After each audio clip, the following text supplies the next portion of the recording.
40 நாட்கள் 40 வார்த்தைகள். இன்று 38ஆம் நாள். இன்றைக்கு நாம் கற்றுக்கொள்ள போகிறதான வார்த்தை எஸ்பி. எஸ்பி என்று சொன்னால் ஜாஸ்பர், விலையுயர்ந்த கல் வகையை சார்ந்ததான ஒன்றாகும். நம்முடைய வேதாகமத்திலே ஒரே ஒரு முறை பயன்படுத்தப்பட்டதான வார்த்தை இதுவாகும்.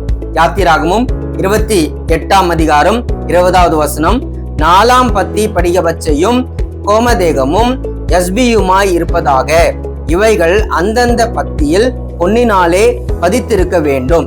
ஆசாரியனாகிய ஆரோன் அணிந்திருந்ததான ஆடையிலே மார்பகத்திலே 12 கோத்திரங்களை வெளிப்படுத்தக்கூடியதான 12 விலையுயர்ந்த கற்கள் பதிக்கப்பட்டிருந்தது. அதிலே 4ஆம் பத்தியிலே இருந்ததான ஒரு விலையுயர்ந்த கல் தான் இந்த எஸ்பி. தேவனுடைய பிள்ளைகளே, இதன் மூலமாக நாம் அறிந்து கொள்ளக்கூடியதான ஒரு சத்தியம் உண்டு.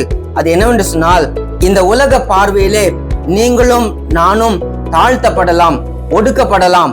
ஆனால் கர்த்தருடைய பார்வையிலே நீங்களும் நானும் விலையேற பெற்றவர்களாய் இருக்கிறோம் என்பதை நினைவில் கொண்டு நம்முடைய விசுவாச பயணத்திலே முன்னேறி செல்ல பரிசுத்த ஆவியானவர் நமக்கு உதவி செய்வாராக. ஆமென்.